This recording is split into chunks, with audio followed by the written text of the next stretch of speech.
Saudi আরবের এক অন্ধ হাফেজ, তাকে দেখে প্রশ্ন করা হলো, আল্লাহ তোমাকে চোখ দেয় নাই, তুমি না দেখে আল্লাহর কোরআন মুখস্থ করেছ, তুমি বলো আল্লাহ যদি তোমাকে চোখ দে তুমি সর্বপ্রথম কি দেখবে?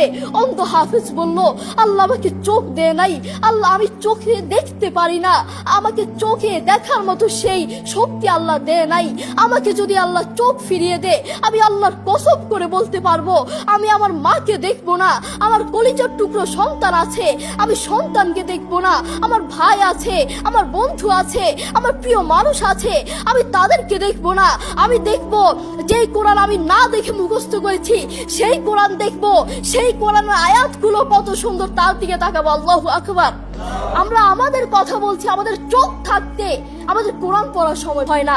আপনি বলছেন আমি ব্যবসা করি, সময় পাই না, কোরআন কোত্থেকে পড়বো? ব্যবসা করি, কোরআন পড়ার সময় পাই না। আমি দোকান করি, দোকানে অনেক কাজ থাকে,